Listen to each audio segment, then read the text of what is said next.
That was so bad. All right, shall we? All right. Good evening. I'd like to welcome everyone to the June 27th, 2019 meeting of the Burlington Conservation Commission.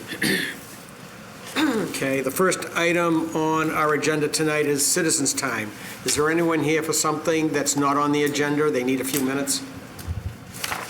No. Okay. Next, we have approval of minutes. We in a position, we have May 23rd. We in a position to approve those? Yes.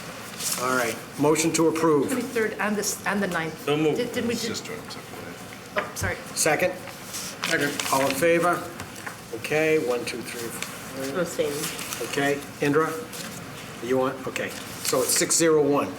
Next, we have the minutes of June 13th, 2019. Are we in a position to approve those? Yes. Which one is that? Okay, motion to approve? So moved. Second? Okay. All in favor? Okay, abstain. 1, 2, 3, Abstain. 4. Abstain. Abstain. 4, 0, 3. Didn't see Okay. that. So, okay. All right. We'll move on to item 4A. All right.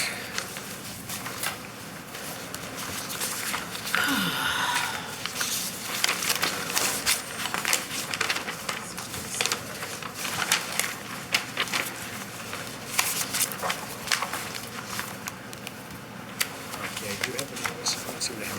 Here it is, right here. I got it right here. Okay. All right, so item 4A, notice is given, the commission will hold a public meeting during which time we have a request for determination of applicability filed by Cricker and Denise Cromlin, and will be acted upon by the commission. The commission will take information related to a proposed installation of an underground drainage pipe within 100 feet buffer zone to bordering vegetative wetlands. The project's located at 16 St. Mary Road, and we will thereafter issue a determination. The application's being heard pursuant to Mass General Law, Chapter 131, Section 40, and Burlington Bylaw, Article 14. The application materials available for public review in Conservation's office. Someone here for that one?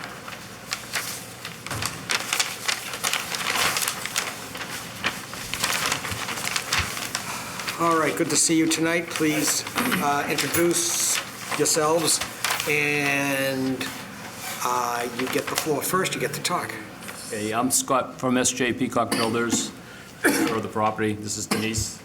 Denise Cromlin, the owner. owner Yeah, of the the property. homeowner. Okay. All right. So you want to say anything about what you're doing, or? Sure. I mean, sometime about probably a year ago, we started getting water in the basement over there. Probably even longer than that. So we've been trying to resolve the problem. It's a finished basement, and it's caused quite a problem over there. So I've been trying methods to resolve the problem. As you know, we got a lot of rain last year, heavy rain. So we had rain come in, parts of the basement to figure out where it was coming in. Put a trench across the back trying to resolve, you know, if that's where the bottom problem was coming from. So we've patched the cracks that we found in the foundation, which seems to be working with this patch, with this trench that we have. So now we're going to add extra drainage there to try to prevent the problem from coming back. I see. So do you put an interior trench drain in? No, we didn't do. So it's not drain. It's not water coming from the floor up. It was actually water coming through the cracks, but there's a substantial amount of surface water that comes across that property. And it always has. I think you guys know about the back property. It kind of goes right through there. When I built the house, there was quite a bit of discussion about the amount of water in the back there. Right. It wasn't surface water coming from the ground up, so we didn't have to do a drain. We found cracks in the foundation that were actually leaking. We repaired those. We put this trench in the back. Seems like the water has stopped, so now we're going to put drainage in the back to try to prevent any water getting towards the foundation again. Okay. John, do you have comments, please? Okay, so you saw where the trench is going because it's partially excavated. It's presumably going deeper than that. Correct. That's the only question. And then it'll Well, have they- perforated pipe, and it'll go towards the right-hand side of the lot as you look from the street, where there's a linear wetland, pretty much a swale that goes down the right-hand side of between the two properties into a catch basin in the street. So it's fairly straightforward. The work itself is fairly far from the wetland. It's, I don't know, it's probably on the order of 40 or 50 feet away from the wetland, which is beyond the fenced-in yard. So the yard has fence all around it, and the wetland is outside the fence, both at the rear and on the right-hand property line. Okay, let's see if there's questions or comments. Some of us were out there, and I guess I'll go to the right first. Jen, anything? Will this have any negative impact to the wetland or to the neighbors? So basically, the water's all going in that direction. Some of it's being interrupted by the foundation, but no, it goes into a catch basin. So the additional amount of water going into that catch basin compared to what's going there now is fairly minimal. There's water going in there from somewhere. When we were out there, we could hear water pouring into it from someplace else. All right, Ed, Nothing added, you know, it's pretty straightforward. John? Nothing for me. All right, Bill? This is going to be 2 feet deep, is that what I'm saying on the It's 2 drawing? feet deep, 3 feet wide. Okay, so at 2 feet deep, is that going to have enough, is it going to be able to go downhill to the infiltration system, or is this meant to be a holding? It's just a Anchor, holding. so- It actually attaches to the infiltration system below, so there'll be a stone bed that attaches the two, but this will actually be a holding area as Okay. well. Okay, but there is a downward pitch to that connection? Correct. Even though it's 2 feet under, okay. That's the only question I had. So, Okay, Gail. I saw the pictures, was this area where there was mowing that, behind the fence into the Yes. wetland? So are there, in the conditions, there's, okay, direction of not mowing behind the fence, where the wetland is, that should be left, to be naturally vegetated and not manicured? So, is the crack at the rear of the building? The cracks, you see the foundation? There were cracks on the side It's and rear. existing. Okay. Side. Sides Oh, I and see. rear. So you think that putting the trench at the rear, that will prevent? Yeah, 'cause most of that water is coming from the back. There's a Okay. ton of water that comes out of that back hill. There's a development behind that everything just kind of pitches right down to those backwoods, and there's so much water comes through there, it's amazing. So this is gonna hold that water and keep it from getting towards the foundation. Thank you. Is there anyone in the audience for this, 16 St. Mary? One question. We talked about the mowing, and you're not supposed to be mowing adjacent to the wetlands. I'm just curious, why would you mow like just a couple of feet back? Why would you do that?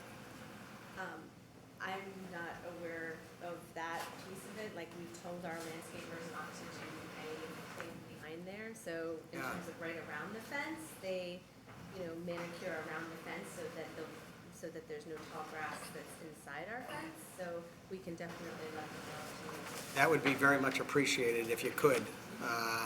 We normally, the wetlands behind you actually functions with some degree of upland adjacent to it, but if you mow it, it kind of defeats the purpose, is the point. That's the reason. Okay. All right, so I guess we'll talk about that. If there's nothing further, I guess we have a negative conditional determination, which means the project can proceed. That means that we don't foresee a major problem, and we'll review a few conditions, which are like standard conditions for a project like this, and then we just take a vote, and you'll be on your way. Okay, so, John, would you review it? Okay, sure. So the project description is the installation of the 12-inch pipe connecting to the infiltration system. The work was within the buffer zone to bordering vegetated wetlands, the boundaries of which were approved when the house was constructed under 122-578 filing. There's a finding about the mowing, so that was discussed previously with the owners when they came in for the certificate of compliance. So this is a second notification about mowing around the fence, behind the fence. So the decision is a negative determination with the following conditions. Condition 2 is a requirement for sediment barriers. So it's probably just wattles most likely, but that would be fine. So you just need to check with us before you start construction and anything over the erosion controls. 3 is a condition about removing any excess soil from the site. 4 is a stockpiling, no stockpiling within 50 feet. 5 is regarding tracking of sediment onto roadways. 6 is a prohibition on changing the grading of the property so that it drains in a different direction or drains in any different way. 7 is a standard condition about dumping in wetlands. 8 is a standard condition about the use of chemicals within 100 feet of wetlands. 9 is a standard condition about the commission's right of access to do inspections. And 10 is about non-compliance and the commission's alternatives in case there are violations on site. Okay, anything further from the commission? All right, how about you folks, anything? Nope. This is reasonably standard stuff for a small project. Okay, could I have a motion to approve a negative conditional determination for 16 St. Mary Road under Burlington Bylaw, Article 14, and the State Wetlands Protection Act? Is there a motion? So moved. Second? Second. All in favor? 7-0-0. You're all set? Thank you very much. All right. Good luck stopping the water. Thank you. Yeah. So it's actually an interesting article I read today about, they determined that, so the previous thought that like wet ground can't take up water was actually shown not to be true, and it was related to flooding that occurred, I have to look it up again, it's actually published in Science, but that the water was actually seeping in at a greater rate to the wet ground, and actually then contributed to groundwater. Traced it. All right, with that, we got Led to some. item 4B. Notice is given. The Town of Burlington Conservation Commission will hold a public meeting during which time we have a request for determination of applicability filed by Thomas and Marsha Greeley. The commission will be taking information related to the proposed installation of a sump pump discharge within 100-foot buffer zone to bordering vegetative wetlands located at 72 Locust Street.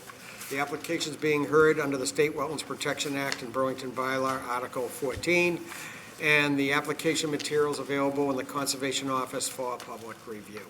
Good evening. Good evening. I'm Mark Slager from Allen Engineering, here on behalf of Tom and Marsha Greeley, Sure. 72 Locust.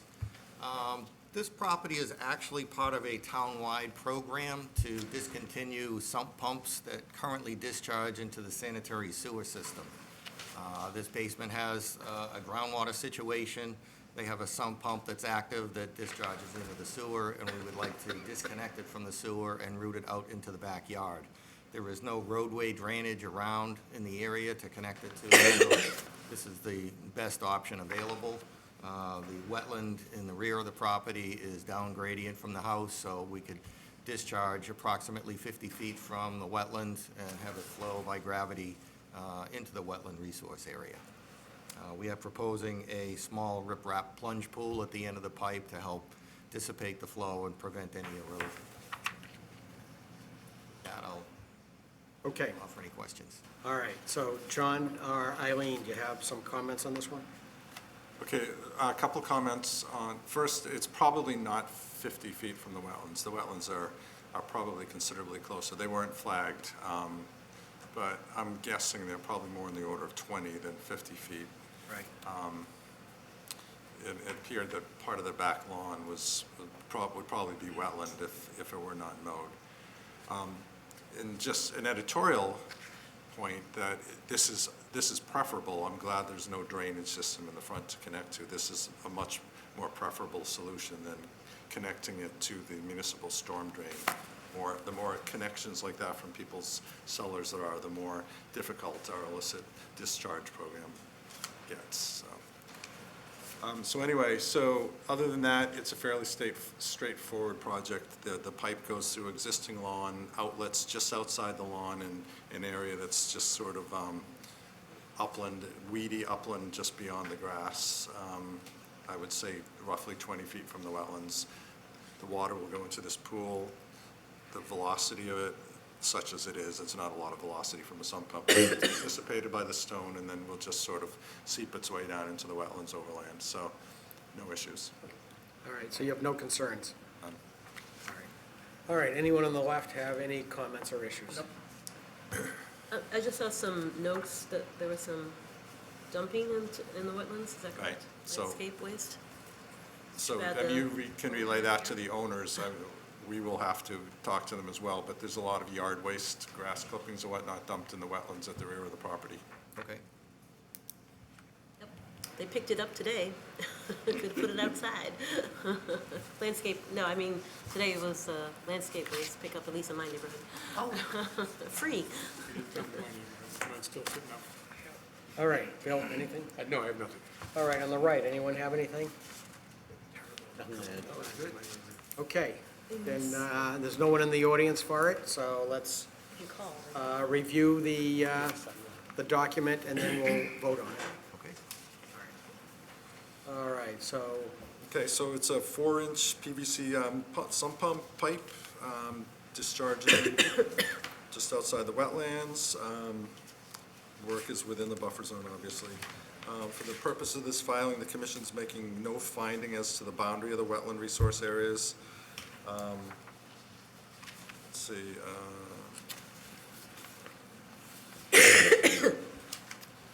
That's probably it for findings that I haven't, I've discussed the rest of them, I think, already.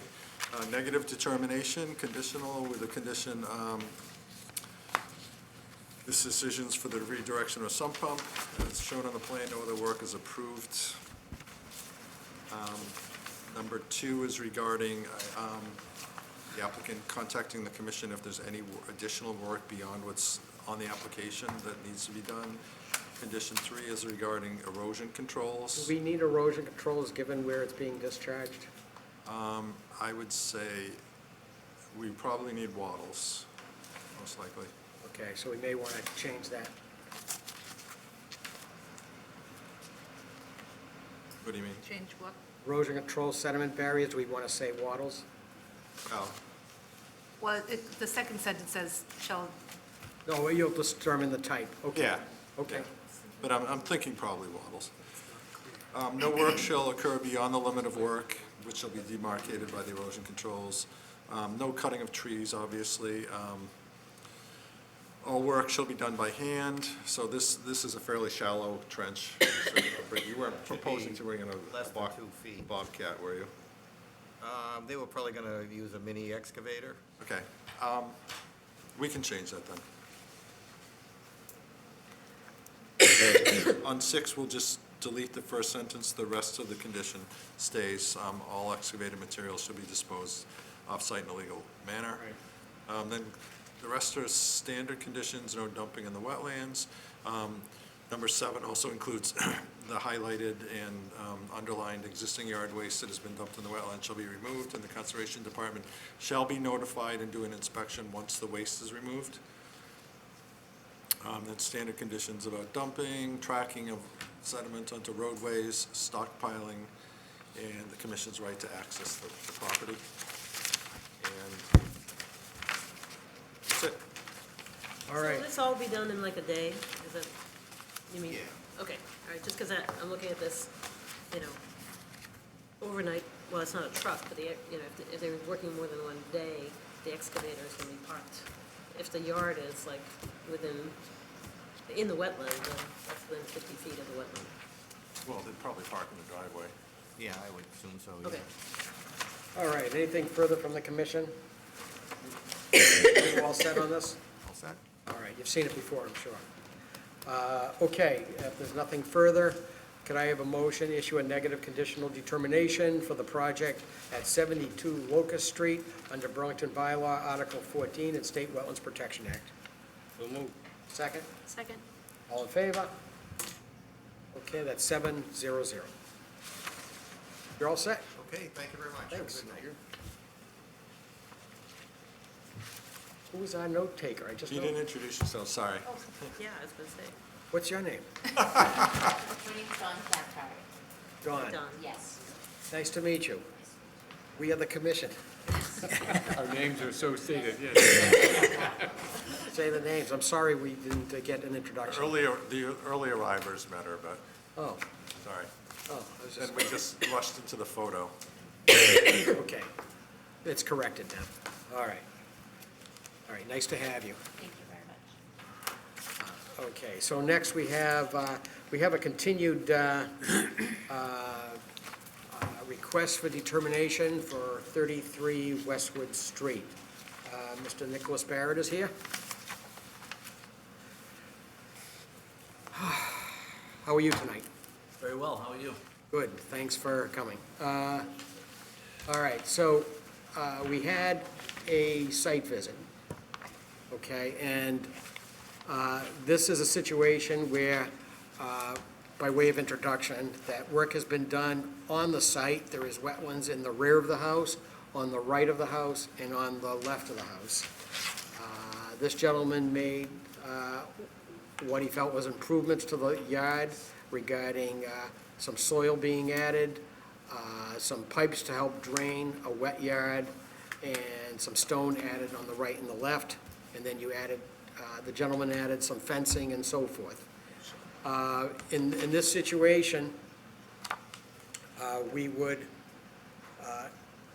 if all that hadn't been done prior, and you had come in, we would have determined a wetlands line, and we would have looked at the existing condition of the yard. And we have something called a setback, a no disturb setback. You may have heard us talk about it. And what would have been done in regards to the placement of the fence and so forth would in part be determined by the original condition of the yard. So with that as an introduction, John, why don't we, do you have any comments at all? No, not really. Any additional comments? Okay, what I see here is sort of a discussion for a few minutes. I don't think, we haven't really talked and come to any agreement, so I don't even know what these other people here are thinking. So I think what we need to do is just have a little bit of a back and forth discussion, and let's see what people are thinking, and see if we can just close this out and get you on your way. And, okay? All right. All right, so, Indra, you want to start, or you want us to go back to you? No, I want to wait. You want to wait? Here, yeah, because I didn't go to the Yeah. site. You were on site. Yep, my shoe proves it. So it was, definitely very wet, just right behind the fence, and so that, and there were wetland plants right up against the fence, which leads me to believe that if that fill hadn't brought in, the wetland would have extended into the yard, where the fence and the fill are, and the shed. So, I mean, if this had come to us as a project, we definitely would have had conditions, may not have, allowed for as much fill or as far as it was done. Right, we probably would have come to some agreement with him Right. on what could be done within the regulations. Now we have a little different situation. Bill? But it's my understanding that the area that is currently fenced, to the best of our ability to determine, historically has always been mowed, certainly since you bought the house and possibly before that. Right. So, From the pictures? from the historical pictures as best we can. Up to So we the don't see- fence? We don't see anything beyond that, yeah. So, he it felt it hadn't was changed. already disturbed area. you know. Right, if it was, so in other words, if it was a vegetative area already, then we would have sought to maintain a certain buffer. In the situation where you had an existing lawn, it was maintained as an existing lawn, rightly or wrongly, we may have tried to negotiate some pullback for the benefit of the wetlands. But, you know, that makes it, it's more difficult in the current That's where the situation. shed might have been. The placement of the shed might have been difficult, that's correct. And then on the sides, there's obviously been some work done that is, again, within jurisdictional Right. area that needs to be, I think, improved And the somewhat. the extension of the drive, the gravel that's being used for a driveway into the wetland as well. All right, so, John? Yeah, so we were looking at the driveway. There's definitely some spots where there's gravel in the wetlands, so that's something you could pull back, I would assume. Okay. Yeah, and at the last meeting, yeah, I mean, there used to be a strip of grass on the left of that gravel driveway, Right. and I'm gonna return it to that anyway. Okay. And how long has the shed been there? It's pretty new. 3 years? Okay. Ed? Just a concern on the shed, the drainage you put in across the entire lawn area is basically keeping water dispersed, and hopefully it won't be a problem. Does that go under the shed too? No, we didn't dig under it or anything. Yeah, this is probably like Anything I would, just as a suggestion or anything, I was watching where the water has been running off. It's starting to burrow its own little trench. Yeah, Might want to put crushed stone there or something so it doesn't get any worse. yep, okay. All right, Jen? Anything additional? No, I think this is a tricky one. It is. This is an unusual situation, unfortunately, and it's awkward to say the least for everyone. Let me just table something for a minute. I have a question. Yes. When you put the pool in, did you come before the commission for that? I didn't put that pool in. You didn't put the pool in? No, I Okay, think that was already thing there? is 50 years old or something. Okay. It's like roughly as old as the house, so. Okay. Okay. What we have is, the thoughts running through my mind were that the wetlands on the side, I think, one of the major interests for that little strip of wetlands is that the water be able to, that as a wetland, it continue to function and go in that direction. And so to the extent that stone is in the wetland, to me, it's obvious it should be removed. We don't easily have the ability to establish where exactly the wetland line was because the soil's not there anymore. The photographs seem to go, the lawn was going further back. The vegetation that was there, if any indications, if there was any towards the back, you can't tell exactly where the line was. So, given all that, the question remains, are we looking at moving the fence, and any of the fences? On the right and the left, when I was looking at the wetlands, it did not, it looked like it was on the edge, but it didn't look like that, to me, that the wetlands was compromised by putting the fence in the wetlands. That's the way it seemed to look. It looks like that there was a substantial wetland towards the back on either side, and that the fence was on the edge, is what it looked like. I don't know if anybody disagrees, I mean, just say something. On the back, we can't tell exactly where the wetland line was, but I'm wondering if some tree plantings in the back might benefit the wetlands because of the shade and so forth. In other words, you know, even though there's a fence there, a tree that, to me, that rose above the fence line, You mean inside the fence? inside the fence, could be a benefit even if you're not asking for the fence removed. Okay, and I'm tabling this just to ask the commission what they think, or to ask staff what they think. Is that an idea worth considering? The trees would certainly be good. It would also benefit the water conditions. I mean, the trees would evaporate some water up out of the ground and help, with the wetness of his property as well. But I think it would be shade for the wetland and, a more natural addition to the green desert of a lawn. I mean, I think there should be some, if we were to do that, there should be some, maybe our staff could help us define a reasonable specification that would be written down of what it would be, a certain diameter or whatever, a native plant, whatever the specification should be. Does anyone have a comment, either, anybody want to speak? I come back to my same question. Where does the piping underneath stop going backwards from that fence coming towards the house? From, on the back and the right-hand side, probably we're in 2 feet, something like that, maybe a little more than 2 feet. Now you can see where I'm going. As trees are planted, the root system's gonna go heading for those pipes. Yeah, but they don't have a discharge, those Depends pipes what don't kind of discharge trees anyway. They perforated? They're perforated. Yeah, they're just perforated and the stuff's just leaking out. It's not like it's going to interrupt a discharge point. Not all trees are gonna do that. I mean, It'll flow through the pipes anyway, is what you're saying, essentially. Right. So there's not gonna like. It's storage to Really. try and It's keep the going down. yard dry. Yeah. So, let's ask, John, how does that sound as an idea? Well, there was at least one, if not two stumps visible beyond the fence of sizable trees that were cut down.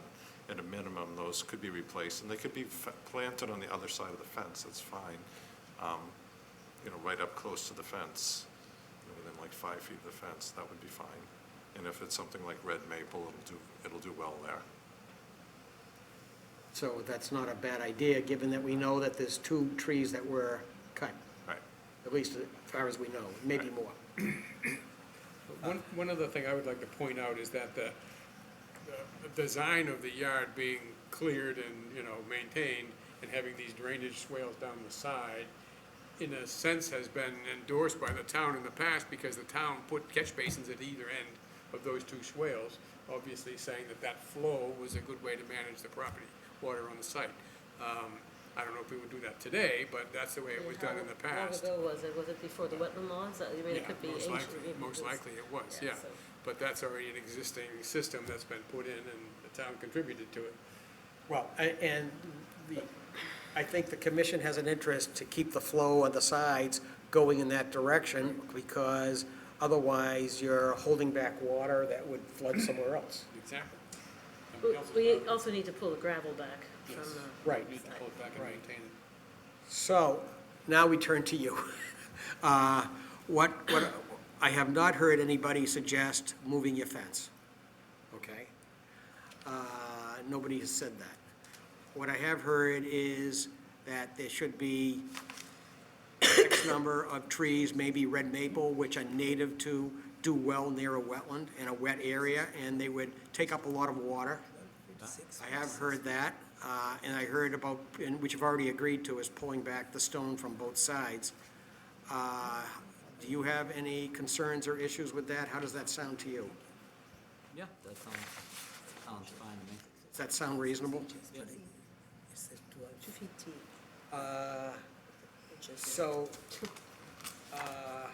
So, I have a question regarding the stones. So there's the stones that are in the wetland, then there's the stone driveway to the left of the paved driveway, and that's relatively new.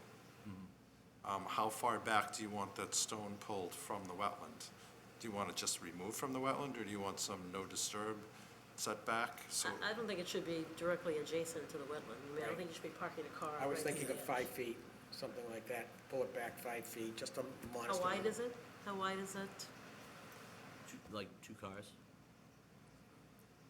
16 to 20 feet, probably. Well, the thing is, I don't know how much benefit it actually functions as a wetland habitat or anything like that. It's mostly a drain, I mean, the main interest that I saw There's a there. lot of wetland plants in there. A lot of native wetland plants growing in Yeah, there. I mean, I saw the main interest as being drainage.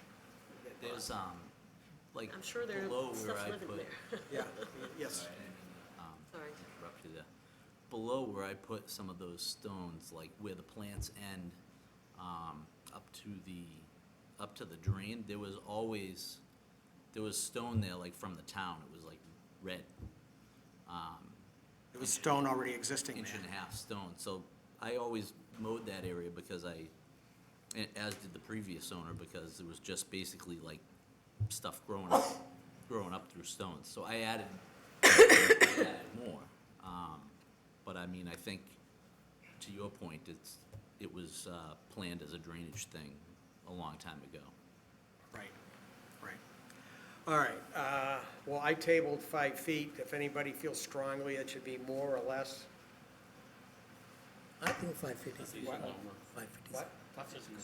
All right, so, any other questions, John? And this is a request for determination, right?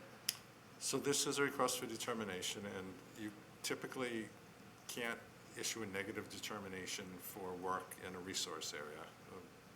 So what I'm recommending is that you issue a positive determination and attach conditions to an enforcement order. So direct us to issue an enforcement order with the conditions that you're discussing this evening. And would we have to hold a hearing on? No, we could just issue the enforcement order.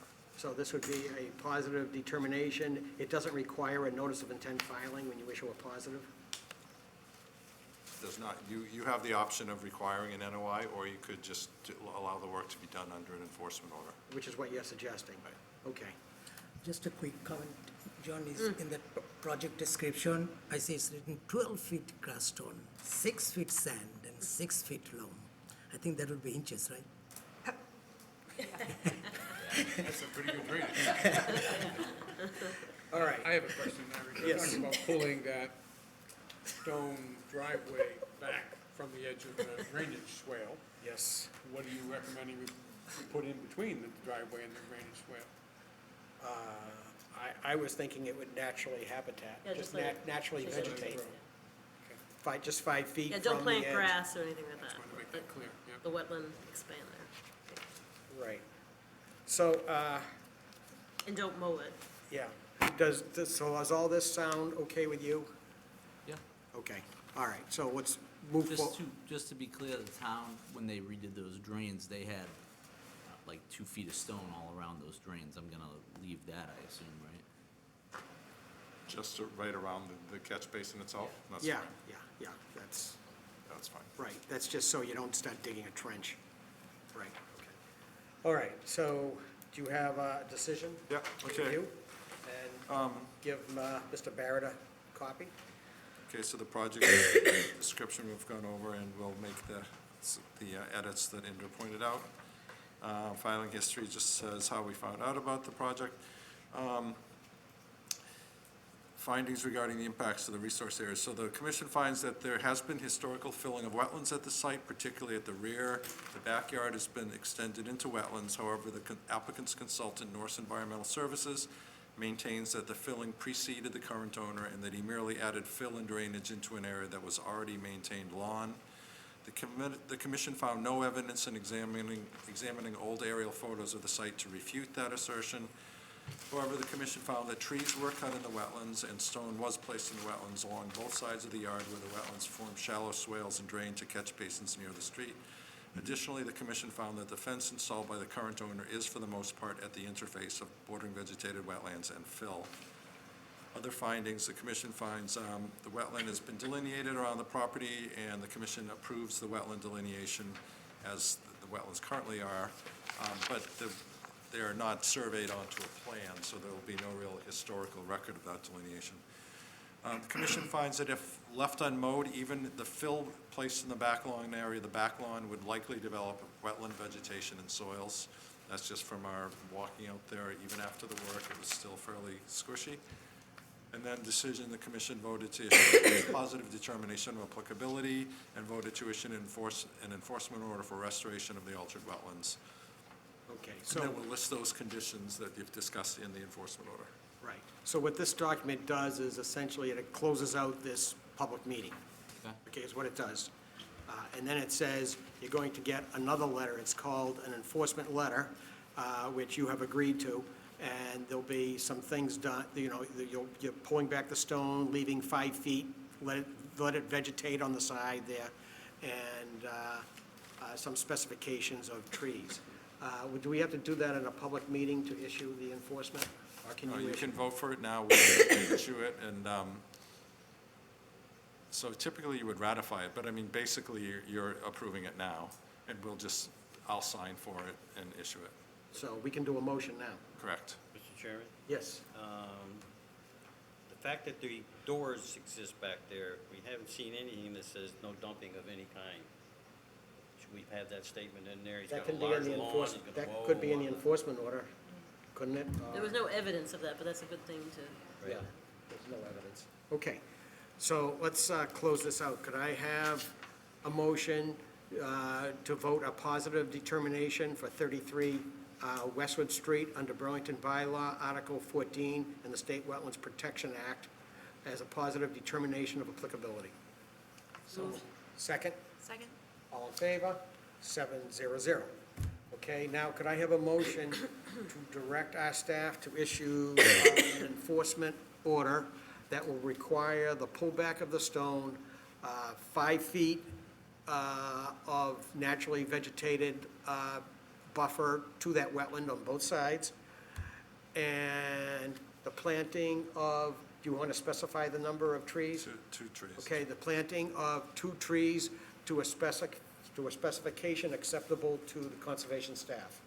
How does that sound? I did good. Okay. You're gonna tell me what those are. Yeah. All right, so is there a motion to that effect? So move. Second. Second. Okay, any discussion? All in favor? 700. So that's it? So we're all set. All right, thank you guys. This was a bit of a process, and I took a lot of you guys' time. So It was, appreciate but you going through it. with us. It depended on all your cooperation, which we appreciate. Thank you. Thank you guys very All much. right, have a good evening. You as well. Yep, and we do hope your yard stays dry Me too. after all that work. Okay. John, John, they have to be Those signed have and to moved keep out. going. Oh, yes. all, Nicholas, just to let you know, Wait a minute. we'll formalize Did you the sign yet, determination John? and send that to you. Yeah, I signed that one. And we'll send you the letter that just says, here are the other conditions, but you can feel free to ring us with questions. We'll probably mail it formally, but I can email you a copy if you want it sooner. Okay, so we have this to sign, folks, 2 signatures here. that's it, okay. All right, have a good evening. Yep. All right, and we have this one to sign.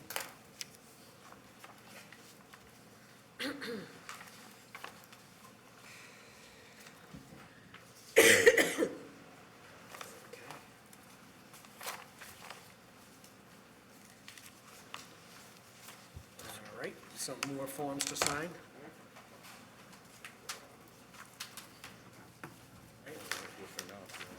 Oh, you got to.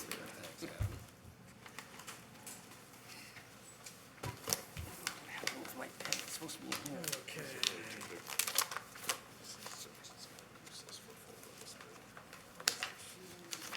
All right, okay, I think, hopefully we can move on. All right, so our next piece of business is item 5. It's a request for a minor engineering change to erosion and sedimentation control permit located at 15 South Ave. This is the project known as Eddie V's, and it's changes to the drainage design. Good evening. Good evening, Mr. Chairman, members of the commission. My name is James DeCoulos.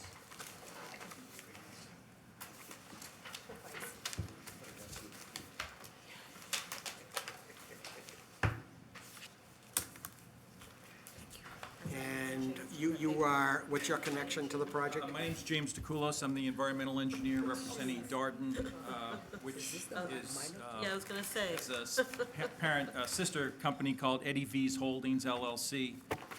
So I am the engineer responsible for the civil engineering design of the project, as well as the stormwater modeling and the erosion and sedimentation control permitting for this project as well.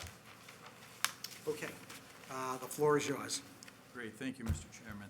So this project began last summer and went underway. We had conducted some preliminary test borings out at the site.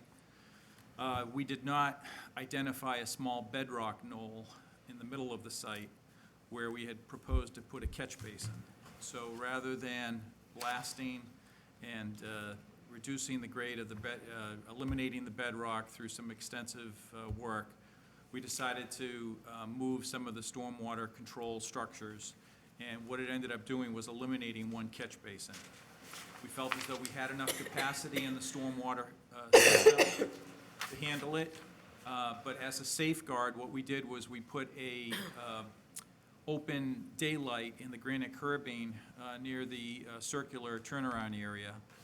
And at the outlet to that daylight, we have a stormwater quality swale with 3 check dams. Water will only flow to that, well, there's a small portion, the 3 parking spaces will handle some of the flow from that. But if the catch basin that's near the circular turnaround area gets inundated from a storm that's 100 years or greater, the water will overtop into that daylighted granite curb and flow into that stormwater quality swale. So we made that change just to reduce additional excavation. We feel as though we have adequate capacity in the system to handle it. It did lead to some small increase of discharge into the South Avenue stormwater collection system. However, that discharge is still less than what was existing. And one of the other things that came up as part of this review was that after the Conservation Commission issued its permit, the Erosion and Sedimentation Control Permit, we had gone to the Board of Health for approval. And the Board of Health wanted us to change the stormwater basin design. They didn't want to see any standing water in the basin for health reasons, mosquito-borne diseases and primarily. So what we ended up doing was designing an infiltration basin. It's an infiltrator. It's what we traditionally use for infiltrating into the ground. But here, in this instance, we couldn't infiltrate because, as you might know, there's a hazardous waste deep in the bedrock from the old Maycom facility where Keurig is. That bedrock plume is it comes onto this property, and there's a bedrock well on our property to assess that plume. So we can't infiltrate into the ground on this site. However, this one infiltration basin that we have is designed to minimize and reduce the amount of standing water in that basin. Water flows into that basin from a standing riser, which is a 16 or 18-inch diameter riser that's in the bottom of the basin. Water flows into that riser, into the infiltration basin, and then out through a 4-inch PVC Schedule 40 pipe into an open channel that then discharges in front of Men's Warehouse and the jeweler. So the Board of Health wanted us to change the design. We ended up doing that. We didn't notify the Conservation Commission after that design change. That was my fault. But what we have here is a system that, again, is less discharge to the existing system, to the stormwater system, both to the west and to the east, than what previously existed. So we think, we believe we meet the requirements of minimizing and reducing discharge off-site. How does that change, if you could expand on it a little bit, affect the rate and volume that as designed compared to what you have now? So there's a summary sheet in Exhibit C which addresses that question, Mr. Chairman. And you can see the top table. For instance, let's just go with the 100-year storm. So the existing or pre-existing discharge before we demolished the old Macaroni Grill, the existing discharge to the west and to South Avenue was 9.73 cubic feet per second. Yes. And what we designed originally was to have it reduced to 9.55. That discharge increases slightly to 9.60, which is still 0.13 cubic feet per second less than what was there when Macaroni Grill was discharging. That's a peak discharge rate? Peak discharge, 100-year, off-site. Right. There is a typo in that. That should, 12.5 and the upper one should be 12.05.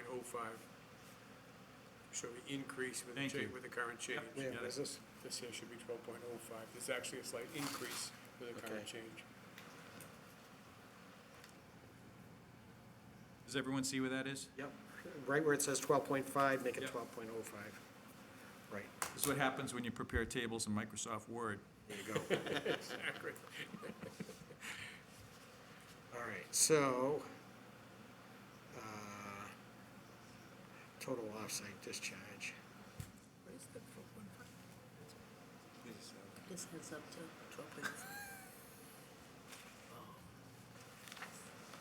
And you can see, if you look at the first plan, the 11 by 17 plan, Exhibit A, you can see exactly where the watershed moved.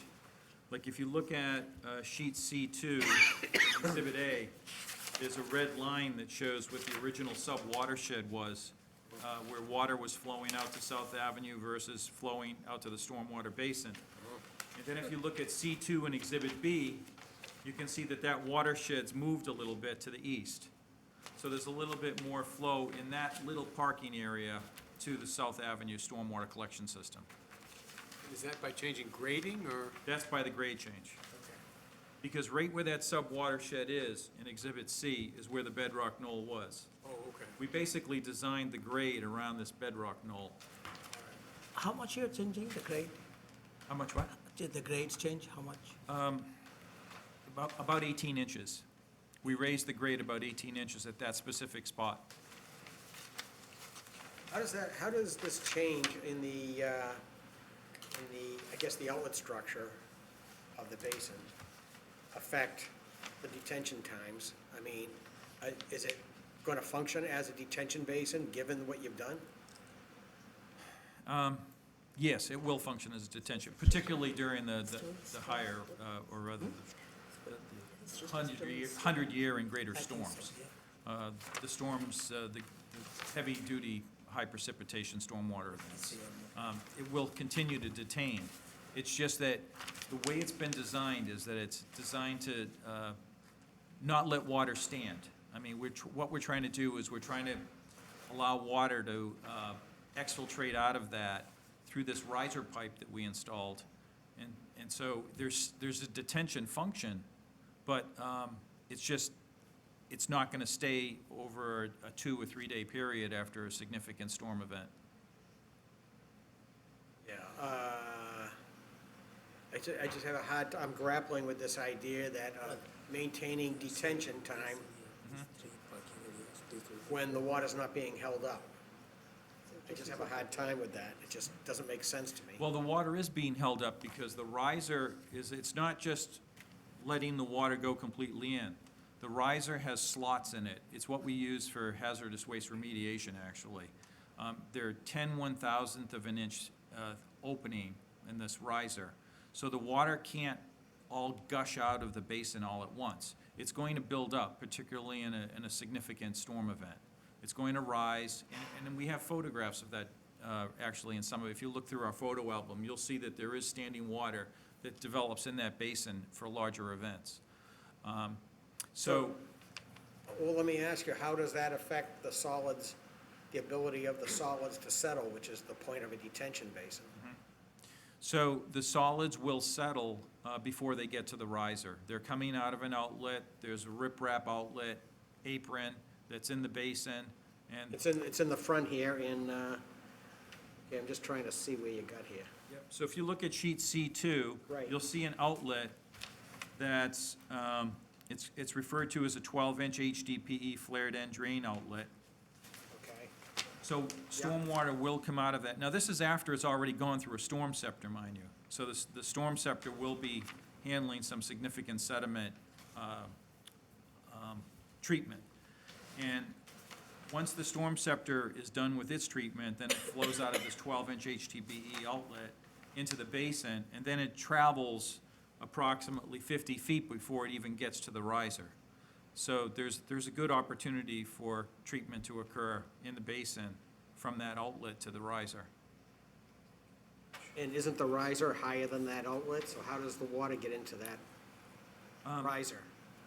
So the riser is slotted, Yeah, and water flows into it. It's what we use for recovery wells. It's like a well screen. oh, okay.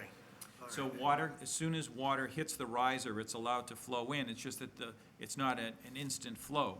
Did you Because have to dig down to put this riser in?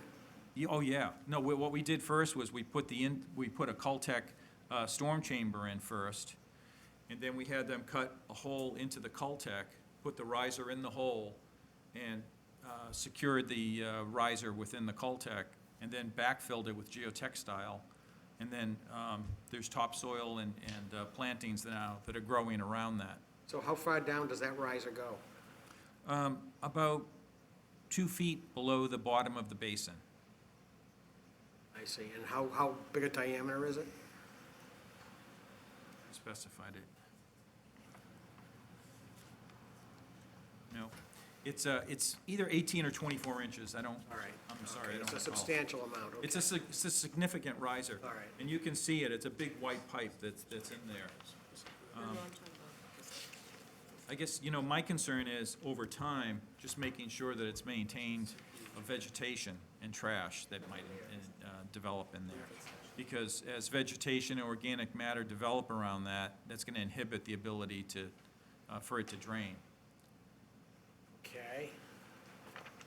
Let's see if people have questions. Okay. John, do you have any questions at this point? Not really questions. So one of the other functions of the basin that I think is possibly being lost is, so this project is located in an area that discharges to an impaired waterway, and it's impaired for nutrients and bacteria. And so the basin, as originally designed, was a vegetated basin. The water stayed in there longer and would have certainly done a better job of removing those types of things from the water than would be currently done in a subsurface chamber. By the holding times, John? And the interface with plants. So that water's not interacting with the plants as it would have. Right, it's going down into a Cultec, to a It's going into a tube structure. and a Cultec chamber and Right. so forth. Right, so the longer water is in standing with plants taking up nutrients, the better. The interesting thing is, we just had a meeting on, not this specific project, but there was a meeting, a stormwater meeting, joint meeting with the Board of Health was invited. And the whole idea was that they said that for commercial projects, the concern about standing water and safety, that was not something they were focusing on. It was the residential areas. And that it was also acknowledged, I think, during that meeting, that mosquitoes and stuff usually don't flourish unless it's there longer than a couple of days. I mean, that's not normal to have that become a problem with 2 days to infiltrate. So I'm kind of surprised that all this came about right after they just got through saying that to us. Well, this was a meeting that occurred in February. It was shortly after the permit was issued. It was a Board of Health meeting in February of 2018. So before that. Maybe, okay. And just, I want to address something John brought up too. We have full plantings in the basin.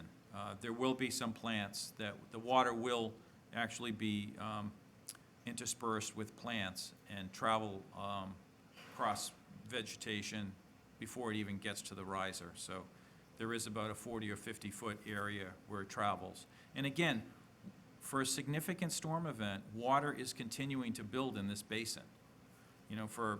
We've seen it, and there's evidence in the photo album that I've been sharing with the commission.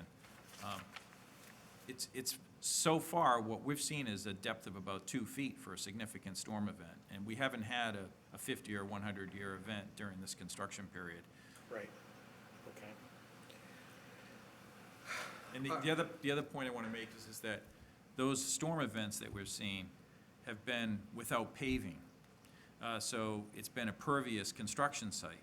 So now that we have paving, and by the way, the top course got laid today, now that we have paving, we have this significant impervious surface area. So we have yet to get a good real test to see what the full depth is for a significant storm event.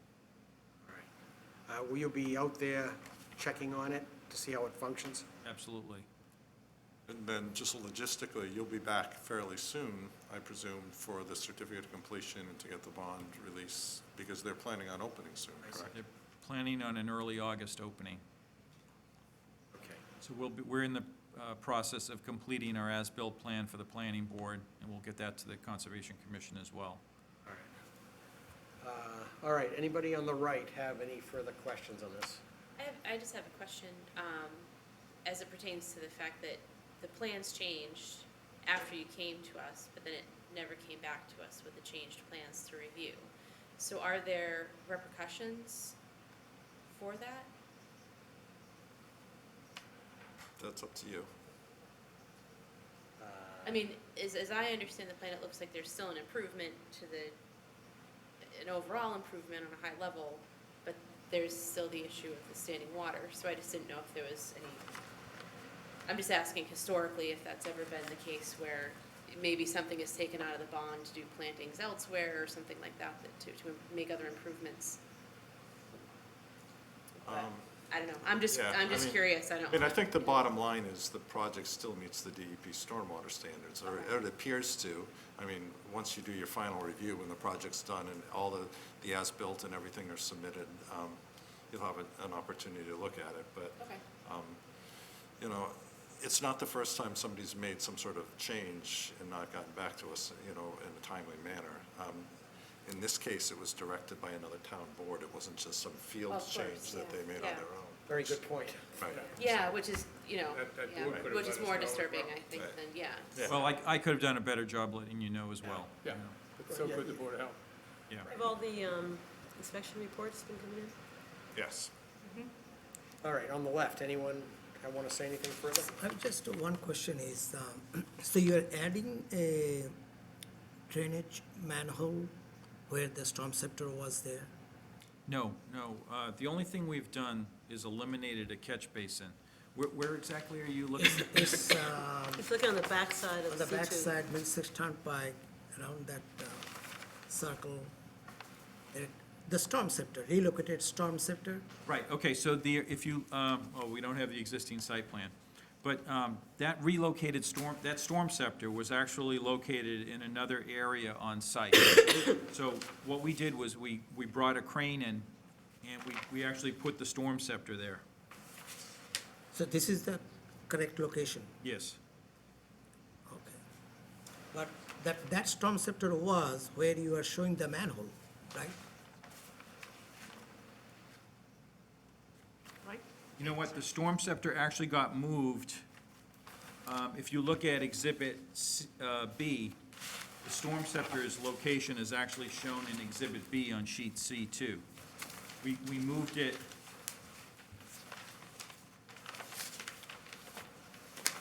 Yeah, this was not the plan, I'm sorry, this Exhibit A does not look like it's the full plan that went before the Conservation Commission. The storm scepter, as shown in Exhibit B, is what the Conservation Commission approved, that location.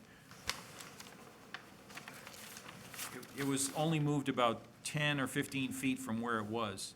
So it doesn't show the existing location? It doesn't show. Doesn't show the existing. Sheet C1 does. If I had provided sheet C1, Oh, I see. that was the existing utilities. See, that's what I saw, that, it seems like you added that manhole and moved the storm scepter. Is anything else different on this, compared to before, besides?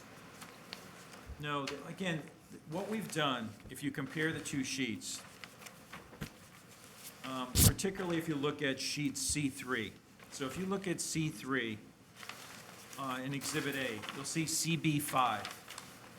CB5 is located in the middle, and what we did was eliminate that. So if you look at Exhibit B, you'll see that instead of having CB5, it says catch basin to be abandoned in place. Where is it? CB5. I don't see it. Where is the CB5? On Exhibit B, It's on the bottom of the middle of the drawing. Oh, yes, right, I see it. Okay. All right, Oh, okay, yeah, CB. Oh, that's it. all right, anything further, Indra, on it? No. Okay, Gail? I just want a quick understanding, because it's not clear to me. This area that you've outlined in red for the overflow for large storm events, Yes.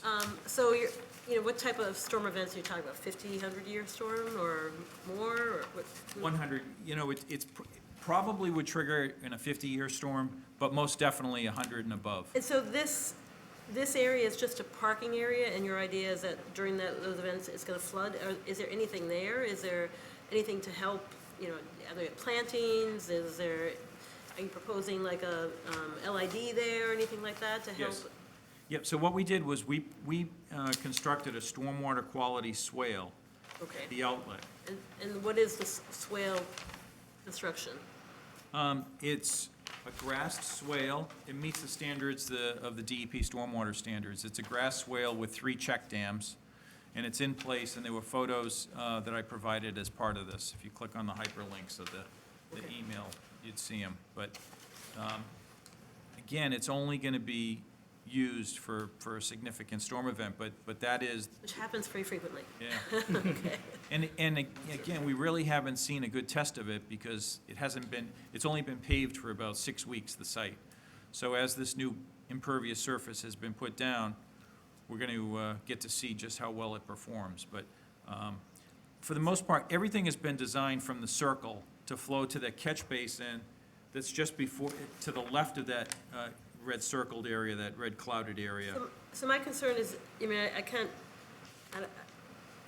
trying to visualize kind of, where this is and so forth. So the grade from there, if that is an overflow and that does fill up with water, is it gonna drain down below the hill? Is it gonna, so this area where this red thing? It's gonna go into the basin.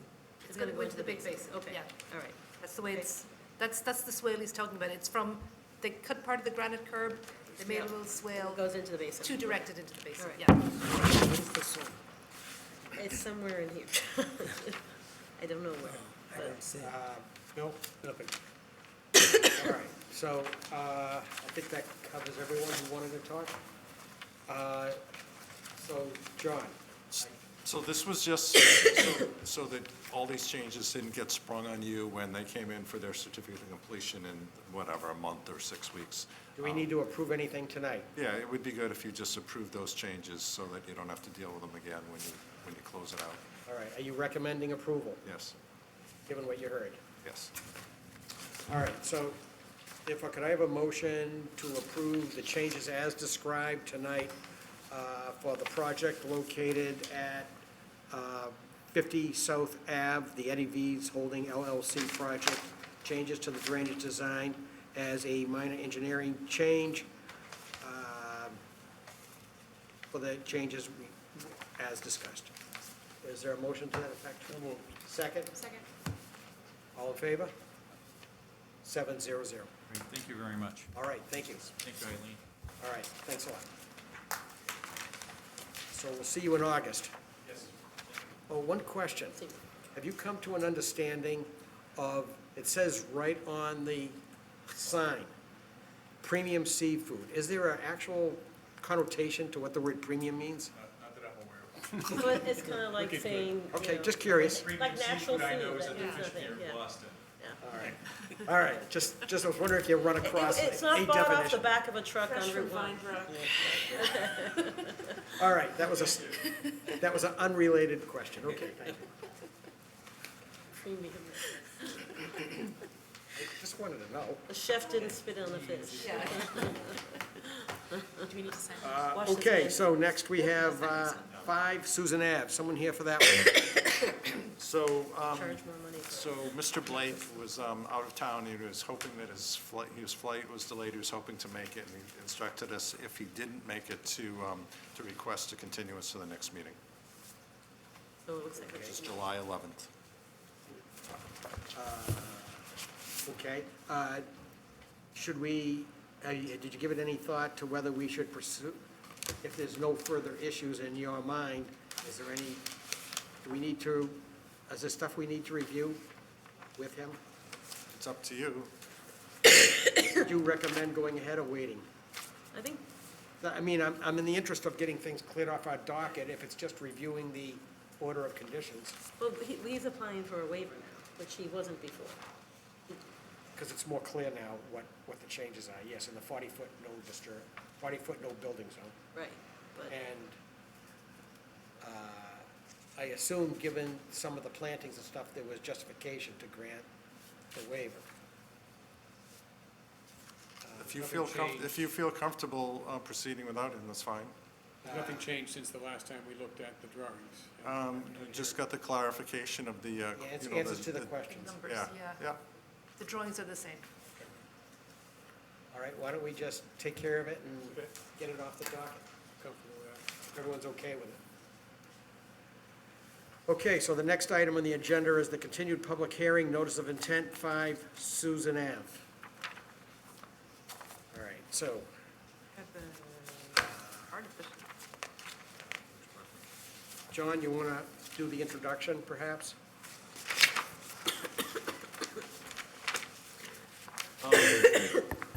Sure, so, as you'll recall, this is a tear down, rebuild in the locally regulated riverfront area, as well as the buffer zone to bank and bordering vegetated wetlands. It will require a waiver, under my interpretation of the regulations, for the no-build, despite the fact that the building is further away than the existing building, the amount of building in the 40-foot no-build is considerably greater. So the total footprint of building is significantly, I think it's on the order of, it's over 1,000 square feet more in the no-build area. So I recommend that you issue a waiver for that, even though the setback is greater.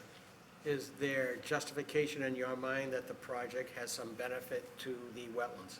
Right, so the area of what is currently maintained as existing lawn that will be converted into a naturally vegetated buffer or, you know, naturally planted river in our riparian area, I think would offset the impacts of the larger building in the riverfront area, so yes. So there is justification. Do your findings in the proposed decision, do your findings highlight that? Yes. That aspect? I hope so.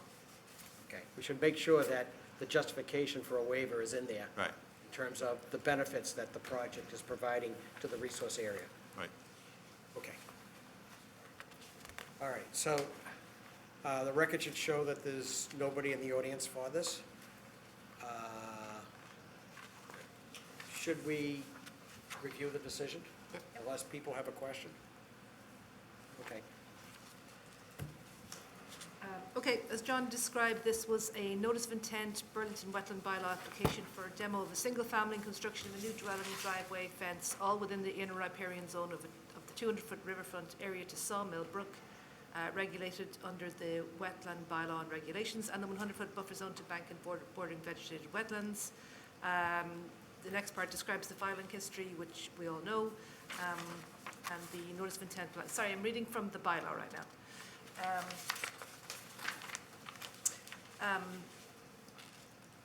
The location of these resource areas is as shown in the reference plans. The Commission approved the delineation of these resource areas under a previous NOI for this site in 2017 and accepts the previous delineation for this application. Under stormwater management, the Commission finds that this project is exempt from the mass stormwater regulations as a single-family home. There's a reference to the Wetlands Bylaw performance standard for buffer zones, about infiltrating to the maximum extent possible, and in addition, erosion and sedimentation controls will be implemented during construction. So there were several riverfront area findings. The lot and dwelling were in existence prior to the adoption of the Rivers Protection Act, so grandfathering provisions in the MA regulations as adopted in the Burlington regulations apply. The Commission finds that the applicant worked with Conservation Department staff and the Commission to design the project to minimize resource area impacts and to maximize setbacks, that there are no practicable and substantially equivalent economic alternatives to the proposed project with less adverse effects on the interests identified in the bylaw. The total amount of proposed riverfront alteration is 4,384 square feet, all within the inner riparian zone. An additional 5,200 square feet will be converted from lawn to natural native woody vegetation. 10 native trees and 49 native shrubs shall be planted within the restoration area to the east and west of the house and along the riverbank, and a post and rail fence will be used to demarcate the areas where mowing shall cease. This project increases degraded area in the riverfront by 1,945 square feet, but the Commission finds that the restoration of a large portion of the inner 100 feet of RFA mitigates this increase and constitutes an improvement over existing conditions in these areas.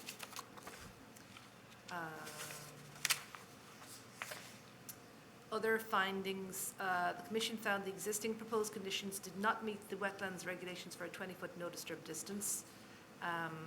This lot was developed prior to the adoption of the wetland bylaw. In accordance with this performance standard, the applicant proposed to increase the naturally vegetated buffer to the bank by restoring a portion of the previously mowed 20-foot no disturb to the west of the existing house and planting native shrubs. A portion of the extension of the posted rail fence was permitted in the 20-foot no disturb, but only to protect the natural vegetation. The Commission found that existing conditions on this lot did not meet the Burlington Wetlands regulations for a 40-foot building setback. An additional 951 square feet of building would occur within the 40-foot setback. The building requested and was granted a waiver of the 40-foot setback.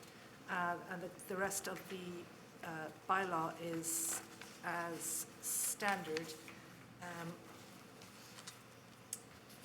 including no construction until erosion controls are in place and no fertilizers, herbicides to be used on site. And under the conditions, we're proposing a cash performance guarantee to be submitted in the amount of $5,000 for the length of the project. And the rest are as standard.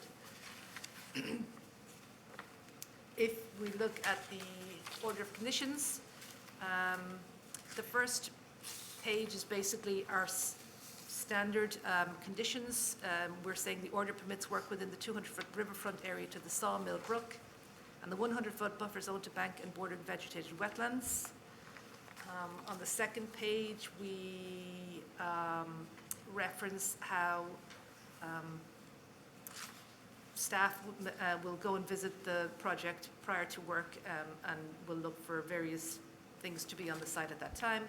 Prior to the commencement of any construction activity, erosion controls shall be installed along the erosion control line as shown on the reference plan, and for the most part these will be required to be hay bales.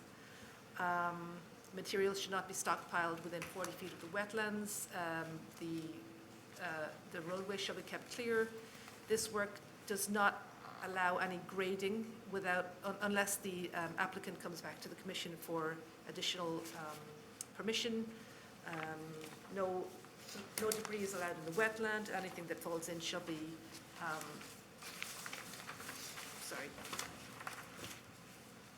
shall be immediately removed, and this condition shall remain in perpetuity. Most of the rest of the next several are also standard. Pesticides, herbicides, fungicides shall not be used within 100 feet of the wetlands. This is also a condition in perpetuity. Runoff from rooftop and driveway shall be managed as shown on the approved plans. No runoff shall be released directly to paved areas, and the installation of the infiltration system shall be certified by a registered PE. The posted rail fence will serve as permanent demarcation or some other approved demarcation at the edge of the mitigation restoration areas and to the north, east and west of the house. No temporary occupancy permit sign-off shall occur prior to fence or demarcation installation, and this fence shall also be maintained in perpetuity and noted on the certificate of compliance. The area behind the fence shall be left as naturally vegetated, and this shall be noted in the certificate of compliance as existing in perpetuity. 10 native trees and 49 shrubs shall be planted within the restoration area to the west and east of the house and along the riverbank as shown in the approved plans. And no invasive species shall be planted on site within the riverfront area or wetland buffer zone, and this condition shall be noted on their certificate of compliance and shall continue in perpetuity. And the last condition is just how they go about getting a certificate of compliance.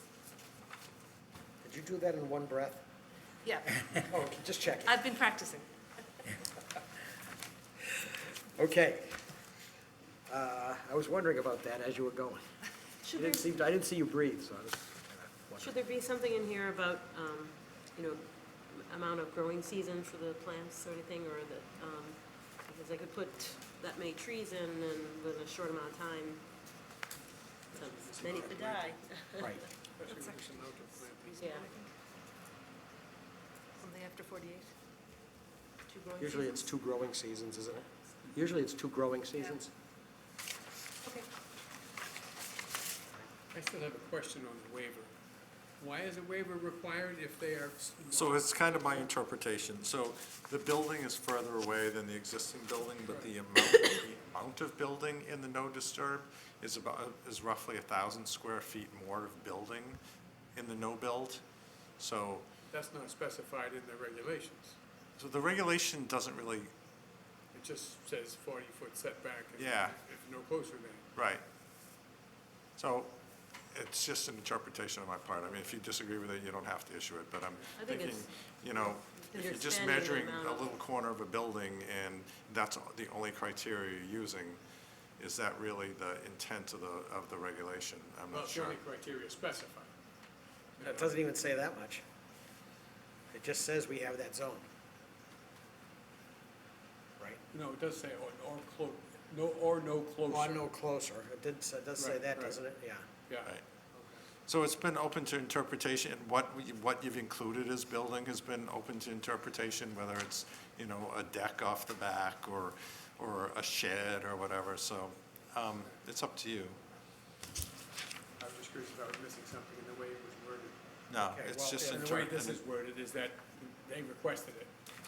I told him he should request it. I think it's yeah. valid in I terms of think so. expanding the amount of, you know. Given the building. amount of Yeah. space in the 40-foot zone being increased. Well, it's something that could be clarified in the next revision of Right. the regulations. Agreed. You know, or a substantial increase in the area of more than Yep. 25% or something, whatever. We can come up with something. Okay. All right, so let's have a motion for the waiver. How about, given that additional area will be converted, substantial additional area will be converted from lawn to natural native woody vegetation, and given that,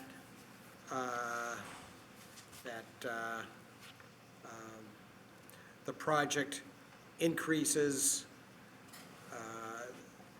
has restored a large area of the inner riparian zone.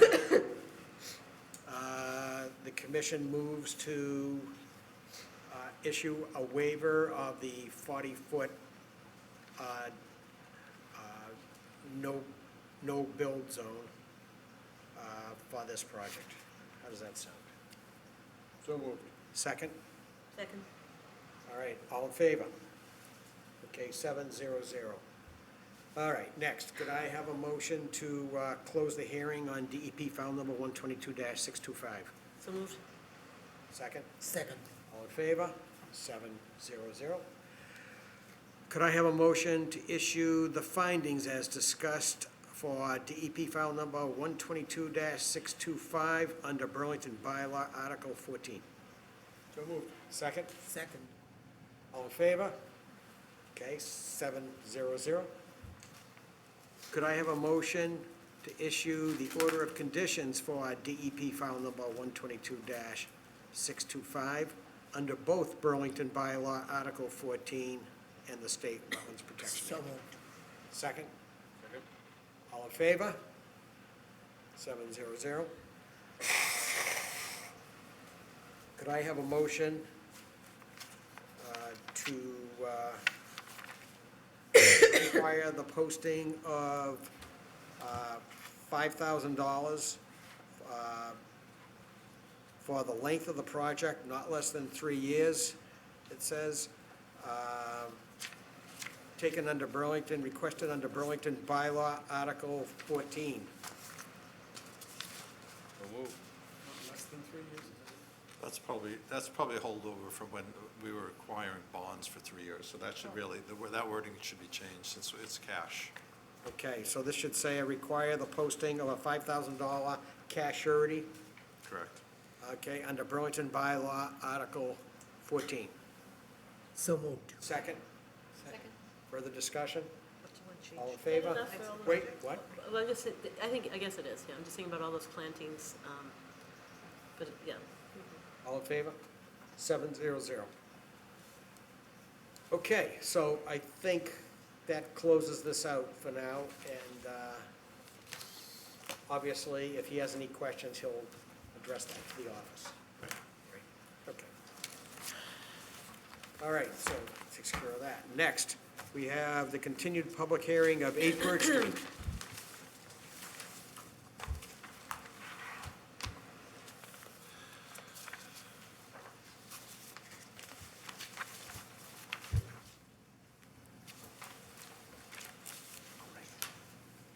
All right, gentlemen, good evening once again. Good evening, nice to see you again. Nice to see you. For the record, Mel Higgins from Weston and Sampson, representing the Bernicia property owner. All right, good evening. All right, so, do you folks want to say anything by way of summary of where we are at this point? Yeah, so when last we met, at the Just end give of me the one. meeting, if I remember correctly, it was determined that stairs would be allowed, but Lucky day. only 2 foot wide, and a detail I of don't the want one. stairs were requested. So we submitted detail of the stairs, which There. you all can see. If you don't, I have some extra copies. And we also, based on the plans that I had brought last week, which everyone seemed to be, or just for tonight.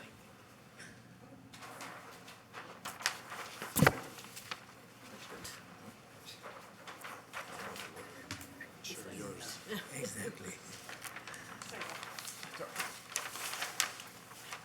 So it seemed like we had modified the plans into the last meeting, but we hadn't submitted them.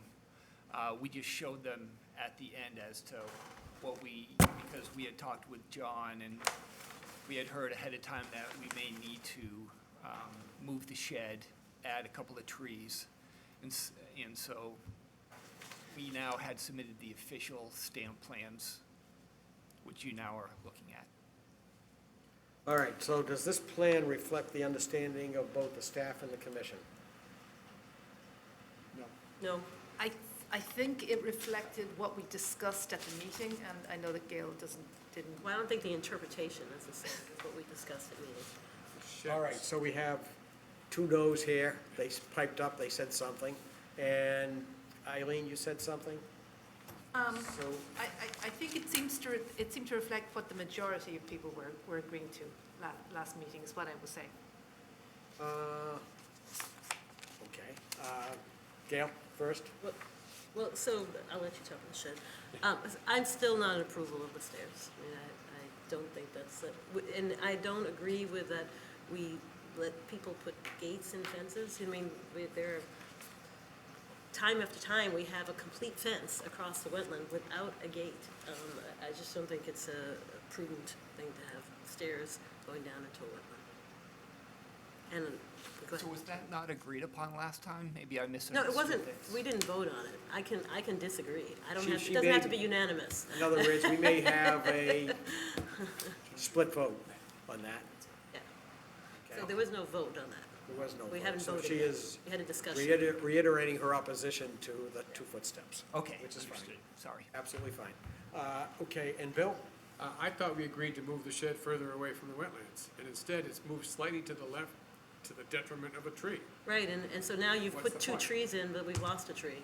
Right, so we had discussed that last time too. I thought it was made clear that we were moving the shed over in that, as part of that, we were gonna remove a tree, but for compensation, we were proposing. The minutes of our meeting said that it was agreed to move it further away from the wetlands, up closer to the house. I mean, that was what Right. was discussed, and that's Well, what Bill, was was it your agreed on. impression that it was being moved right here? Yeah, right up to the. I heard 15 feet is the number I sort of remember.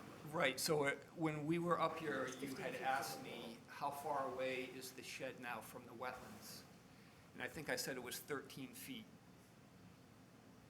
And so I think before, someone had said that the stakes were 3 feet away from the wetlands. I think that was my observation from So the we site. did move it from 3 feet away from the wetlands to 13 feet. How was that 13 feet more, if it's right on, almost, looks like it's almost on the wall? Well, I'm comparing this Well, it's- drawing with the most The wall recent that you're drawing. seeing is the extended wall. So the wetlands start at the toe of slope of the retaining wall. Correct. So you're taking advantage of the slope going down by saying that's increased by moving it to the left? I'm not sure I follow. In other words, because the toe of the slope is further, from here to here as opposed to here to here. It seems, yeah. That's what you're measuring.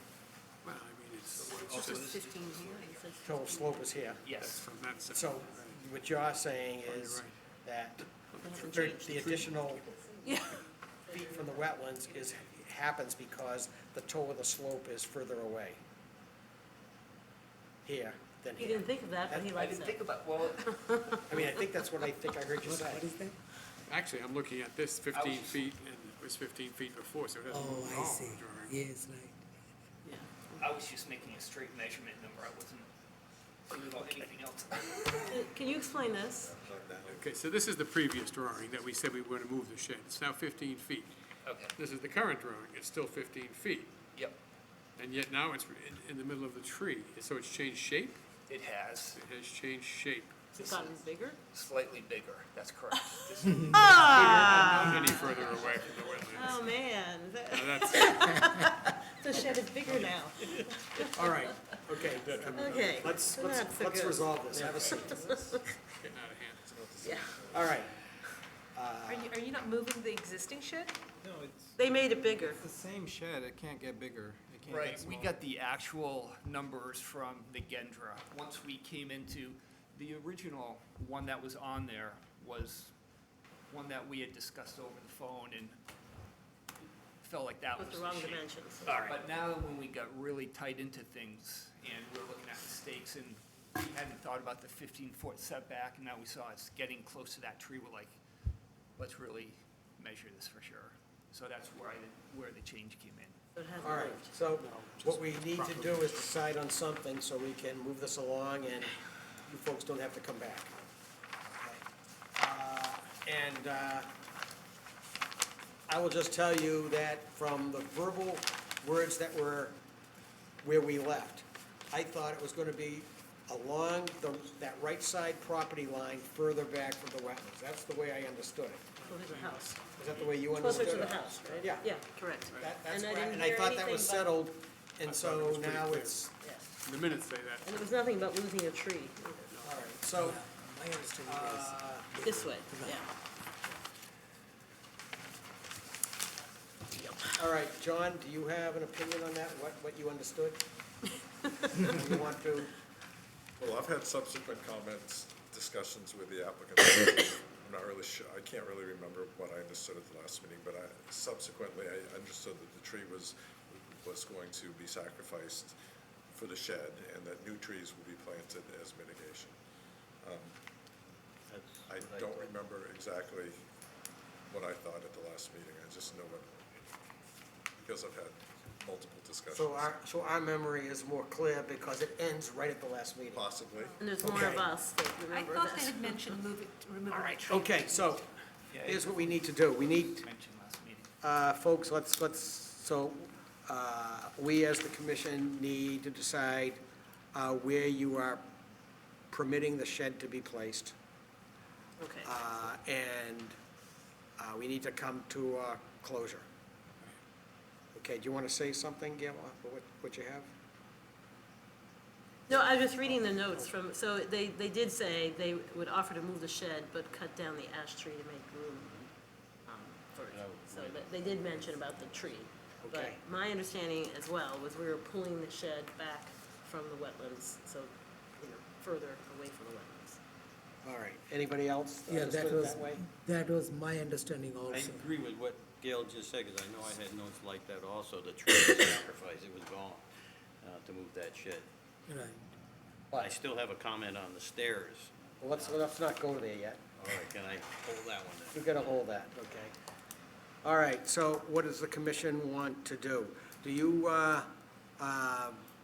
will you accept the shed moved back to the right, tucked in the corner to the right side of the property line? It has to stay 15 feet, so it's going to come straight back, right? It's gotta be 15 feet from the property line. Right, so this Not a shed, shed doesn't have to be Yes, it 50. does. A shed has to be Yes, it 50. does. Yeah, that's why we Even have though- that Yeah. Can it be moved Okay. towards the, towards the house. right. Well, Originally, we wanted it outside the 20-foot no disturb. That was the original desire. so originally it was, So right now, it's 15 feet from the lot line, the way it is, so you can't put it any closer to the lot line. Oh, They can pull it this way. But towards They the can pull it back. this they way. could, I mean, and the reason that we didn't want to pull it closer to the house is that because then, what does it give you, maybe 10 feet, and it, you know, it pinches in here. He has a nice running area for the kids now, but Right. if you pull this back here, then this area is basically not really usable as Good far as. running area here. No, but wouldn't it be better if there's, It's- all right. We've given No, one not with the already. wetland. All right, so let's just resolve this. I will, you've already made, I think you've made it clear, both Dale and Bill. I'm okay with leaving just the shed where it is. Given that it's on top of a wall, I don't find the value of the no disturb zone to be all that great. That's my opinion. All right, so how about Jen? I guess we have two opinions here. Leave it where it is, or force him to move it back where he says it compromises the yard for the kids. It's a lot of pressure. Would you like me to go back to you?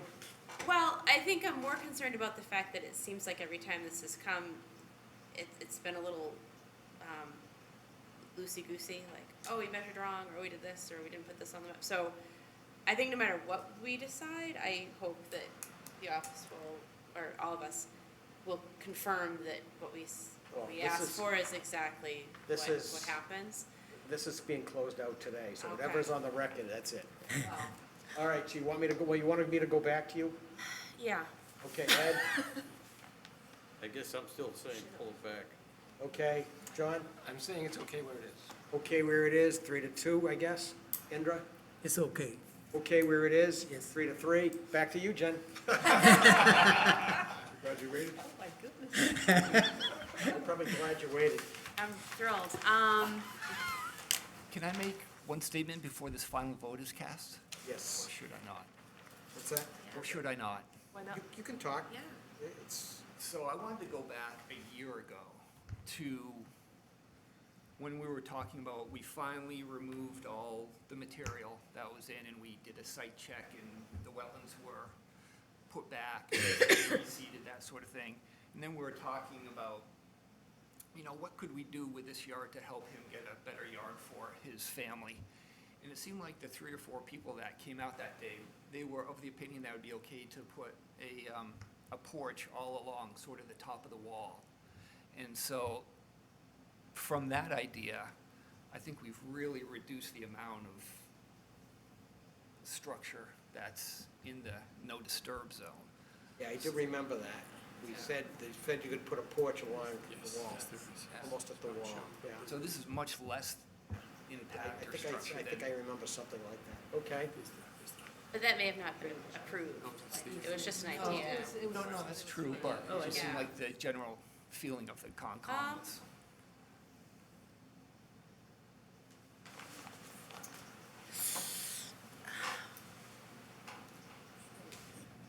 It's like a little bit.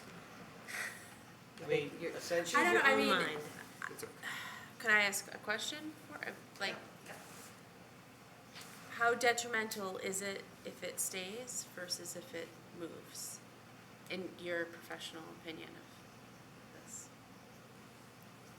I mean, if it moves, the tree probably still gets cut, right? What was that question, John? Moves back here a little bit? I mean, the only way it really significantly improves the area is if pulling it forward means the tree remains, because it is a nice tree. I like the tree. Well, I think we should keep the tree. But can I ask one more question? Do you need the shed? So we do have a lot of material in the shed, but one thing I want to, on the diagrams, right? If you look at what's built in, what's built on the ground, if you look at where the plot lines and then where an old fence is, right? It's a couple of feet difference. And so in other words, the plot lines don't match what's actually on the ground, okay? So if I can go from what's on the ground, I think you saved the tree because it's almost too, I don't know how, I won't guess, but it's on there, right? If you look at what's actually on the ground and where the plot lines are, if you look at the plot lines, the street is crooked. If you look at, you know, where the street is and where that plot line is. So I think that 6 inches, right, you save the tree. If you move it to the right, I don't know. You've done measurements, I don't know. Does that account for the branches and the fact that, you know, the shed would be? It's an ash tree, so it doesn't have. It's not clear. Oh, it's pretty. Yeah, it goes straight up. Be over here, if that's 6 inches. So, I guess I'll say, I'm personally in favor of saving the tree, but I think that the other two should still be planted regardless. I don't know if I have the power to say that, but I'm gonna say it. And I don't think that because if my vote makes it so that we don't move the shed, then I will probably be much less in favor of a gate with stairs, you know, that could promote All right. dumping in the wetlands. So I guess I would say I'd prefer to see the tree saved. Does that mean the shed stays where it is? I believe if the shed stays, does the tree stay? You mean, say it stays where it is as of today? Is it still there? Stays where it is on this drawing versus pulling it, I think, closer to the house is what you're Okay. debating. Yeah. Removing this tree, right? But if we pull it closer to the house, we cut down a big old tree, If they move it the way they want to move it. right? No, There's a little confusion going on here. Yeah, now I'm confused. So, okay, I don't know. Put the shed where he wants it, the tree must come down, is what Okay. he's saying. Right. But you're saying the property line is not clear. If you look at, I think it's, is it on there? The existing, Yeah, it is there. the line. But there's also the option that if you moved the shed, so it was out of that zone, but it would be closer to the property line, you could apply for a waiver, correct, to have a shed placed there, and then would that kill two birds with one stone? Although we don't like to kill birds, but, That has to be approved. It would have to be approved and. so that would drag this out butters even and everything. further. No, it'd be a different area. So then everyone Wouldn't be would It us. wouldn't be us, it It would wouldn't be be the us. planning board. I mean, is it just like the one tree that we make sure that we save? If we don't, then we add another tree? That would be typically the way we would do it. The more Yeah. trees come down, the more I trees think come that would be Yeah. good. Yeah. We try to save the tree as best we can. We talked about a.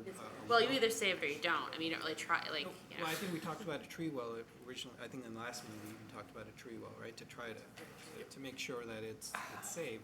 And I think what you had brought up was the span above it.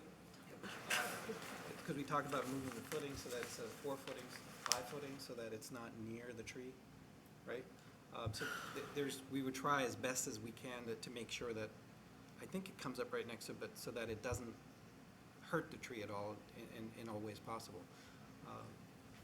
So where does that leave us?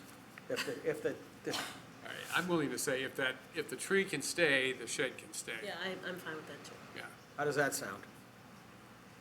fair. Fair enough? Save the tree. To make every effort Jen? to do it that way. Or You I good? don't have to chain myself to the tree before you cut it down. I'm just kidding. I'm just kidding. I actually like that. I'm just kidding. I actually like that ash tree, so. Okay. Like, when it first started sprouting, my wife said, get rid of it. I said, no, I like it. Yeah, There's save like it. 4 back Is there. that- I like Then it. they're Yeah, so gonna, what Is that an the ash tree? if they cannot save the Okay. tree. If you can't do All it, right. then you have to plant something else. Right. tweak this. Mr. Chairman, Yes. I said, if they cannot save the tree, Can I say they will again? try to save the tree, that's what he's saying. Now, if they cannot save the tree, then what is the alternative? That means they're gonna They'd have to plant plant another tree. another tree to replace it. 2 trees to We replace have it. put 2 trees on the Okay.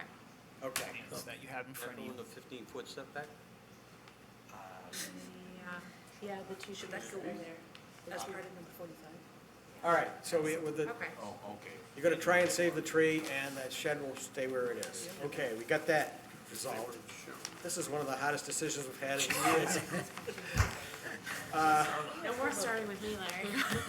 Okay, next is the issue of the steps. Could I have a motion to allow 2-foot wide steps, and if it fails, it fails? Last thing? I still have an issue. Could I have a motion to allow steps 2 foot wide for access down to the wetlands? So moved. Second. Second. All right, so, any just further discussion? I think we've had a lot of discussion. All right, all those in favor? I got a discussion. Oh, okay, then. I'm only looking at, okay, whether it goes one way or the other, if I looked at those 12 steps, that's 7-inch risers, that's almost 7 feet high. That wall's not 7 feet high. How many steps do you really need?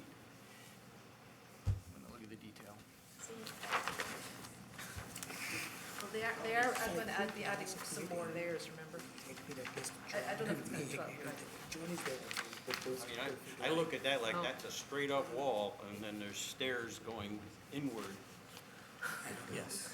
You're gonna be taking stairs into your land, depending on how deep the steps are. Right now, that's 7-inch steps, which is standard. That's So 7 when feet. figures the engineer designed this, not me. Escalator. Six I feet. think we can just probably be concerned with the width right now, and they can figure the steps themselves. Well, we have to If vote that's whether we okay. allow steps or not, right? Well, their concern was enough play area. I'm looking at that if that's to stay that way, and there's 12 steps, it's now into the property at least another 4 feet. Yeah, but that's the width, that's less than the depth of the shed anyway. Okay. Let's vote. Let's vote. So I think that, So, so these are 6-inch Those stones Okay. are like. risers. Ours is going to be longer You than that. want to have a debate about steps? Is that what you meant? 12-step program. I'm just surprised to see 12. All right, So let's, they're 6 inches high, though. Is that correct? 6 feet. How high? 6 inches? 6 inches, so 6 feet 7 high. inches standard step. Some I mean, this places could be 9. some standard detail that the engineer put in there. It may not be exactly what's really gonna. all right, could the motion on the floor hasn't to do with the rise of the steps. Right. The motion on the floor has to do with whether you're allowing it or not. All those in favor? 1, 2, 3, 4. All those opposed? 1, 2, 3, 4 to 3, split vote, it wins. So I just want to say, I think this will, then you need to reflect on every time you have a fence protecting a wetland, that somebody wants a gate, you know, they should have a gate. We have allowed openings as long as they don't allow a wheelbarrow. This man from Westwood It's a doesn't lot have- easier to push a lawnmower through a gate than it is down 12 stairs. Yeah, I don't remember having. With 7-inch rises. An opening. Weed whacker thing.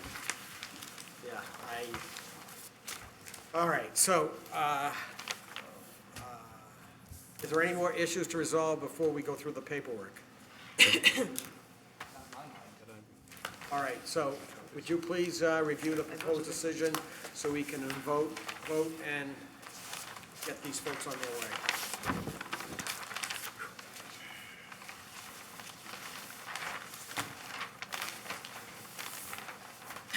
Okay, we'll start with the bylaw again. I'll try to take a breath. We have a file number. Is that the correct file number? That's not the correct file number. I think it's 627 or something. So, 6. All right, Yeah, 6 to it's right 7. on this. All right? All right, sorry about that. 627. Okay, so as described, an application was filed for installing a brick patio, leveling back and side yard, repairing part of an existing stone wall, adding steps into retaining wall, removing existing shed to backyard, and installing solid wooden fence to 2 sides of the property. All work was in the 100-foot buffer zone to bordering vegetated wetlands and within the riverfront area. Next part on the bylaw is the filing history. And just made a note that the project is the culmination of an enforcement process initiated on August 25th, 2016, when the applicant was required to restore wetlands he had filled in an effort to expand his yard. Going on to the next page, we just documented the plan references, which have been updated to reflect this plan that you gave us today. The proposed work was within the 100-foot buffer zone to bordering vegetated wetlands. The steps in the retaining wall lead directly into the BVW, and the shed was to be placed on the 20-foot no disturb line. Additionally, the work was within the inner 100 feet of the riverfront area. The Commission finds that the wetland and riverfront area delineation is generally accurate. However, the Commission is not officially approving the delineation. As before, this project is exempt from the mass stormwater management regulations as it's a single-family home. Going on to other findings, the Commission granted a waiver of the 20-foot no disturb setbacks for the steps and shed, so we may have to vote on that. And this permit may also serve as a permit under the Burlington's Erosion and Sedimentation Control Bylaw. Onto the next page, it's really all sort of boilerplate about regulations. No construction will take place on site until the erosion controls are installed, and the use of fertilizers, pesticides, herbicides, other chemicals are not allowed within 100 feet of a resource area. And then it mentions the decision, and under the conditions for the bylaw, it states that a cash performance guarantee shall be submitted in the amount of $3,500 for the $3,500. We'll change the wording of that as well about the not less than 3 years. It was probably old wording. Going on to the order of conditions, which is the other piece of paper. Again, we've referenced the plans, including the one that you provided in paper this evening. The first page is pretty much the standard about allowing order permits work within the riverfront area in the 100-foot buffer zone to bordering vegetated wetlands. Going on to the second page, you need to give the Commission notice between 2 and 5 days before you commence construction of your intent to commence. You need to call out conservation staff to review your site before work starts, and that will include, under number 32, placing erosion controls as shown on the reference plan. Materials may not be stockpiled within 25 feet of the wetlands or street. At the end of the workday, the applicant shall mechanically sweep or manually sweep sediments from the street. In other words, just keep the road clear. No additional grading beyond that which is shown on the approved plan shall be permitted without first filing a written request with the Conservation Commission, and grading shall not direct additional runoff onto the property of others. On to page, the pollution control conditions.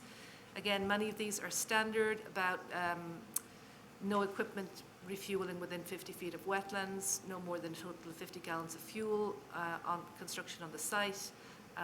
Pesticides, herbicides, fungicides should not be used within 100 feet of the wetlands as shown on the plans referenced in this decision, and this is a condition existing in perpetuity.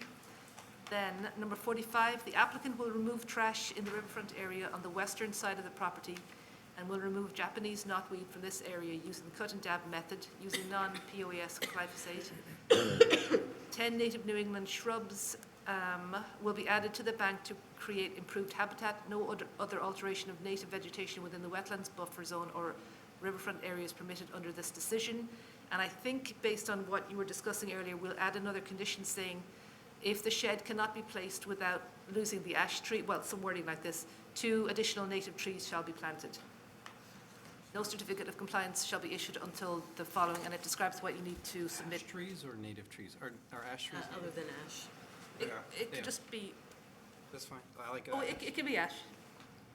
But, and then the last part is just about how you go about getting a certificate of compliance. All right, any further discussion? All right. If there's nothing further, it requires a waiver. We had written that in. I thought it was written. So for the shed, the shed is less than 20 feet from, Yeah. the shed's in the no build, yes. It's in the no build or the no disturb? Probably both. Certainly Okay. It's in both. both, yeah. All right. Okay, so could I have a motion to issue a waiver of, for placing the shed in the no disturb and and no build zone for DEP file number 122-627. So moved. Second, Second. all in favor? 3, 4, 5. You and no? No, I want the shed moved out of there, so. Right, no. that's fine, okay. So it's, I'm trying to just get a vote. Yeah. 6-1-0 is what it is. All right, so, next, could I have a motion to close the hearing on DEP file number 122-627? So moved. Well, before we do that, the record should show that there was no one in the audience for this hearing. Could I have a motion to close the hearing on DEP file number 122-627? Second? Second. All in favor? Okay, 7-0-0. Could I have a motion to issue the findings as discussed for 122-627 under Burlington Bylaw, Article 14? So moved. Second? Second. All in favor? Same vote. Could I have a motion to issue the order of conditions for 122-627 for, under Burlington Bylaw, Article 14 and State Wetlands Protection Act? So moved. Second? Second. All in favor? Same vote. Could I have a motion to, how much is the bond required? 3,500? 3,500. 3,500. Could I have a motion to require the posting of a $3,500 Cash bond? cash bond for DEP file number 122-627 under Burlington Bylaw, Article 14? So moved. Second? Second. Further discussion? All in favor? Same vote? Yes. For Nagendra's sake, can we explain the $3,500 bond and how that works? Sure, so it would be cash. We would deposit it in an account when you get you apply for a certificate of compliance when the project is done. As soon as the commission issues the certificate, they vote. Presumably, if there's no issues, they would return the entire amount. Any planted trees would have to be alive and Yeah, I mean, the project has to be in compliance. no, Your existing ash tree, have you had any problems with it recently? I've only noticed, I look at it every day, so it's symmetric, right? Every time it goes up, branch goes on both sides, it splits up that way, splits up that way. I've only noticed that one side is growing better Okay. than the other. All right, no. All right, there is a Beetle, disease, I haven't- there is a disease making its way north, and it's because it gets infested with an emerald borer, it's called, I think. And it is a ash borer, and it has destroyed thousands of ash trees. And once it's infested, you can't do anything about it. If you go to a tree service, they will tell you that they have treatments that they will apply once a year. If you are not infested and you can get the ash tree pre-treated with this injected material, it can actually save the tree before the ash borer gets infested and so forth. Once it's infested, they can't do anything about it. So at this point, if it's not infested, I can get it, they can You treat should it. have a guy with a tree with an arborist who's familiar with it. If you want, I can give you the name of the one I use. I'm not gonna say it publicly, but you can go get it off the office. I can give it to you, and he can look. But Yeah. unfortunately, I had my trees, very mature ash trees, treated last year with no apparent damage, but it has to be done a number of years in a row for it to build up immunity to it. And unfortunately, I had them fertilized every year for the last few years. I had them treated this past year. They are completely infested, and unfortunately, I'm gonna lose them right in the center of my yard. Sorry to hear that. Okay, so, Yeah, I would like the reference. all right, I will give it to the office, and then you can Thank you. call them and others if you want, but Yeah, there's more. I've noticed, like, there's like 3 or 4 in the backwoods. That's actually originally how I if you got it. see areas where the bark appears to be exposed, like the outer bark is off, that's the birds going after the borer already inside of it. I haven't seen that. If you have that, it's too late. I haven't seen that. It will be gone within a year. Okay. All right, Very good. Good luck with your project. Thank you for your patience on this one. Thank you for your time and patience as well. Very much appreciated.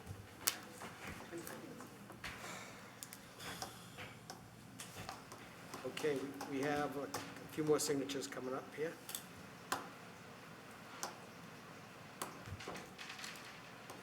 Did you hear about the plovers at the L Street Beach?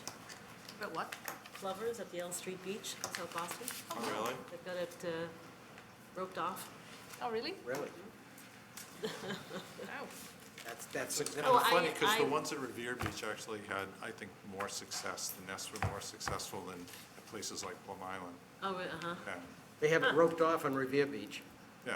Yeah, yeah. There's probably no coyotes in Revere Beach. Yeah, yeah. Although they're in the city now. All right, so, what else do we have? More comments? None? We have, planning board comments? Nope. Subcommittee and staff reports, anything? The OSRP was approved by this, did they need to hear that? Well, it's making its way through the process. The Board of Selectmen, Monday night, voted to support the open space and recreation plan and issued a letter. That's one of the many steps we have to go through to finalize it. Right. Did we sign it yet? You don't have to sign it. You're actually you're the agency, the board that's actually doing the plans. You don't need a letter. Okay. It's your plan. All right. The next meeting, we have one meeting in July, which will occur in July 11th, one meeting in August, August 8th. Just to give you a heads up, the July 11th meeting, which I was hoping would be light or non-existent, is getting very heavy. Both the DPW projects, the two DPW projects are on there. A sidewalk on Mall Road near Safety Town, which is also a town project funded by the Simon, that's on there. There's other stuff, but there's three substantial projects already on the agenda. Okay, other business? All right, motion to adjourn? So moved. Second. All in favor? 700. Good night. Good night.